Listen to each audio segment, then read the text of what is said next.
నమస్తే, welcome to YR TV. నేను రంజిత్. తెలంగాణ కాంగ్రెస్లో కోమటిరెడ్డి రాజగోపాల్ రెడ్డి రచ్చ కంటిన్యూ అవుతుంది. గత కొన్నాళ్ళుగా తెలంగాణ పాలిటిక్స్లో రాజగోపాల్ రెడ్డి హాట్ టాపిక్గా మారారు. స్వపక్షంలోనూ విపక్షంలా తయారై కాంగ్రెస్ ఎమ్మెల్యే రేవంత్ సర్కార్ను టార్గెట్ చేశారు. ప్రత్యేకించి మంత్రి పదవి రాకపోవడంతోనే తీవ్ర అసంతృప్తి వ్యక్తం చేస్తున్నారు. దీంతో సందు దొరికితే చాలు రేవంత్ సర్కార్ను టార్గెట్ చేస్తున్నారు. ప్రతి అంశంలోనూ తెలంగాణ కాంగ్రెస్ సర్కార్ టార్గెట్గానే సెటైర్లు పడ్డాయి. ప్రతిపక్షానికి మించిన రేంజ్లో విమర్శన అస్త్రాలు కూడా సంధించారు. ప్రతి అంశాన్ని క్షుణ్ణంగా పరిశీలించి రియాక్ట్ అవుతున్నారు. కాంగ్రెస్ సర్కార్ను కార్నర్ చేయడం పైన విమర్శలు వస్తున్నాయి.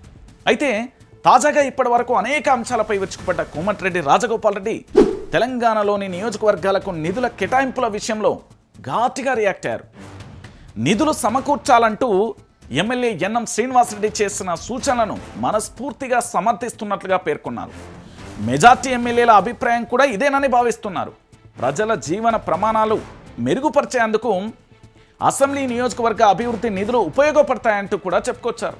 ఇటు సంక్షేమ పథకాలను కొనసాగిస్తూనే స్థానిక సంస్థల పరిష్కారానికి, అంటే పూర్తి స్థాయిలో స్థానికంగా ఉండే సమస్యల పరిష్కారానికి అవసరమైన మేరకు నిధులు కేటాయించాల్సిన బాధ్యత తెలంగాణ ప్రభుత్వందేనన్న వాస్తవాన్ని ముఖ్యమంత్రి రేవంత్ రెడ్డి గుర్తించి వ్యవహరించాలంటూ కూడా ఇక్కడ రాజగోపాల్ రెడ్డి డిమాండ్ చేశారు.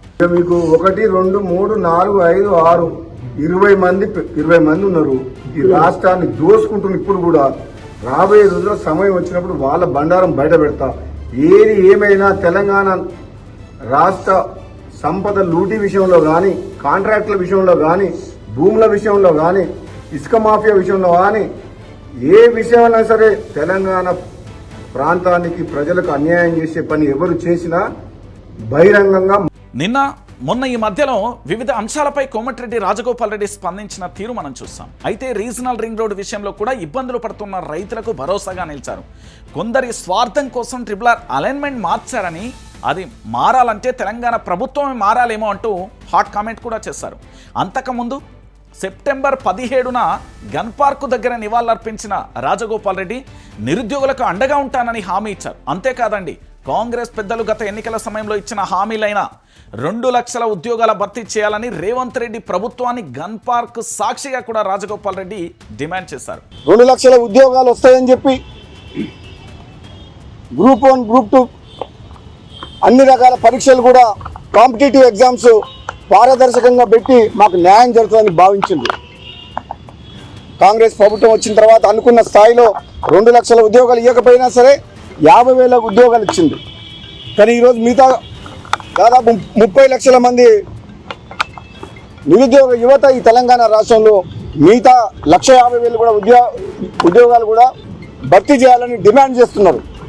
ఇక సోషల్ మీడియాపై సీఎం రేవంత్ రెడ్డి చేసిన కామెంట్స్ పైన కూడా రాజగోపాల్ రెడ్డి ఫైర్ అయిన విషయం అందరికీ తెలిసింది. ప్రజల కోసం సామాజిక బాధ్యతతో పనిచేస్తున్న సోషల్ మీడియాను పాలకులు గౌరవించాలే తప్ప అవమానించడం సబబు కాదన్నారు. తెలంగాణ సమాజ ఆకాంక్షల మేరకు సోషల్ మీడియా మొదటి నుంచి తన శక్తి కొద్దీ పనిచేస్తూనే ఉందని గుర్తు చేశారు. నిబద్ధతతో పనిచేసే సోషల్ మీడియా జర్నలిస్టులకు నా మద్దతు ఎప్పుడూ ఉంటుందని భరోసా ఇచ్చారు. సోషల్ మీడియా జర్నలిస్టులను దూరం పెట్టాలంటూ ప్రధాన మీడియా వారిని ఎగదోయడం, ముమ్మాటికి విభజించి పాలించడమేనని రేవంత్ రెడ్డి సర్కార్పై గట్టిగా మండిపడ్డాడు రాజగోపాల్ రెడ్డి. ఎటువంటి పరిస్థితుల్లో కూడా రాష్ట్ర ఉద్యమంలో కానీ ఒక కుటుంబ పాలన, కేసీఆర్ కుటుంబ పాలనకు వ్యతిరేకంగా కానీ పోరాటం చేసిన డిజిటల్ మీడియా సోదరులందరినీ కూడా గౌరవించుకోవాలి తప్పితే అవమానించడము సబబు కాదు అని చెప్పేసి నా అభిప్రాయాన్ని నిస్సందేహంగా, నిర్మోహమాటంగా, నిర్భయంగా ఫీల్డ్ ద్వారా తెలియజేయడం జరిగింది. ఇలాంటి కుటిల పన్నాగాలన్నింటినీ తెలంగాణ సమాజం సహించదంటూ కూడా రాజగోపాల్ రెడ్డి ఘాటుగా విమర్శించారు. ఇక కాంగ్రెస్ ప్రభుత్వం అధికారంలోకి వచ్చిన దాదాపు 1.5 ఏళ్ల తర్వాత తెలంగాణ క్యాబినెట్ను విస్తరించింది. ఆ సమయంలో ఆ పార్టీ సీనియర్ నేతగా బీజేపీ నుంచి కాంగ్రెస్లో జాయిన్ అయ్యేటప్పుడు ఇచ్చిన హామీ మేరకు మంత్రి పదవి ఇస్తారని కోమటిరెడ్డి రాజగోపాల్ రెడ్డి భావించి భంగపడ్డారు. మంత్రి పదవి ఆశించి భంగపాటుకు గురయ్యారు. చివరి క్షణాలలో రాజగోపాల్ రెడ్డికి మంత్రి పదవి చేజారిందని ప్రచారం జరిగింది. మంత్రి పదవి లేదని క్లారిటీ వచ్చాక రేవంత్ ప్రభుత్వంపై తీవ్రమైన అసహనం వ్యక్తం చేశారు. అంతకు మించి తీవ్రస్థాయిలో కూడా విమర్శలు గుప్పించారు రాజగోపాల్ రెడ్డి. మంత్రుల ప్రమాణ స్వీకారోత్సవం సందర్భంగా కీలకమైన వ్యాఖ్యలు కూడా చేసిన సందర్భం మనందరం కూడా విన్నాం.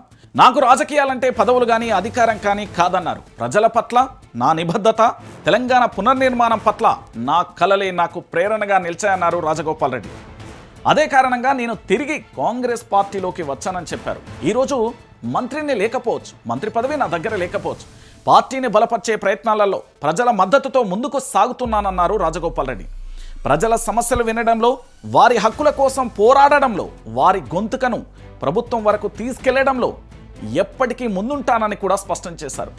రాజకీయ ప్రయాణం ఇక్కడితో ఆగదన్నారు. కొన్నిసార్లు పదవి లేకుండానే ప్రజల మధ్య పనిచేసే అవకాశం ఎంతో శక్తివంతంగా మారుతుందని, అదే మార్గాన్ని తాను ఎంచుకున్నానని వెల్లడించారు. మొత్తంగా కోమటిరెడ్డి రాజగోపాల్ రెడ్డి రేవంత్ సర్కార్ను గట్టిగానే టార్గెట్ చేసిండు. సమయం వచ్చినప్పుడల్లా రేవంత్ ప్రభుత్వ అసమర్థత, అలసత్వంపై విరుచుకుపడుతూనే ఉన్నారు.